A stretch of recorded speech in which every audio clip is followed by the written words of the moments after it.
বর্তমানে যা কিছু হচ্ছে, রাজনীতি বলেন, অর্থনীতি বলেন, কূটনীতি বলেন, সব কিছুর মূলেই কিন্তু যে এই যে একটা চাণক্য নীতি, সেই চাণক্য নীতি রয়ে গেছে। তো সেই চাণক্য নীতির যে জায়গা থেকে আছে, সেই চাণক্য নীতির জায়গা থেকে যদি আপনি ধরেন যে আজ থেকে ২৫০০ বছর আগে চাণক্য যে কথা বলেছেন, যে জিনিসগুলো লিখেছেন, তারপর যেভাবে তিনি সফল হয়েছেন,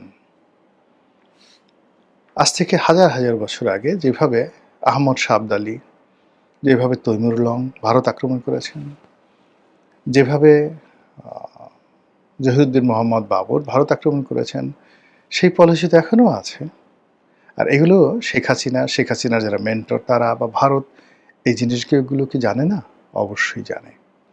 আর জানে বলে তারা সরকার খুব আনন্দে আছে। আর তারা যে কাজটি করছে প্রশাসনের সব স্তরে, ব্যবসায়ী থেকে শুরু করে সব জায়গাতে চুপচাপ বসে আছে। কেউ হয়তো এত বেশি ভারত বিরোধী, কেউ হয়তো এত বেশি আওয়ামী লীগ বিরোধী, আওয়ামী লীগ নাম শুনলেই তাকে ধরবে, মারবে, নাকের বদনা ফাটিয়ে ফেলবে, কাপড় চোপড় উলঙ্গ করে ফেলবে। মানে ওকে দেখে মানে স্বয়ং প্রধানমন্ত্রী বলবে, আচ্ছা ঠিক আছে, আওয়ামী লীগের ব্যাপারে এতটা নিষ্ঠুরতা হওয়ার কি দরকার আছে?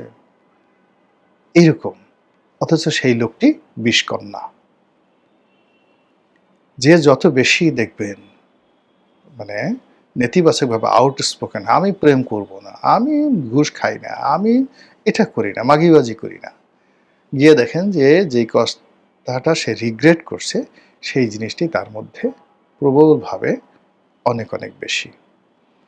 তো এইভাবে আপনি দেখেন যে প্রশাসন, প্রধানমন্ত্রীর কার্যালয়, অন্যান্য যে জায়গাগুলোতে যত বেশি ভারত বিরোধী, যত বেশি আওয়ামী লীগ বিরোধী লোকজন রয়েছে, মূলত তাদের একটা বিরাট অংশ, তারা একটা বিরাট অংশ সরকারের ভিতর থেকে আওয়ামী লীগের পারপাস সার্ভ করছে।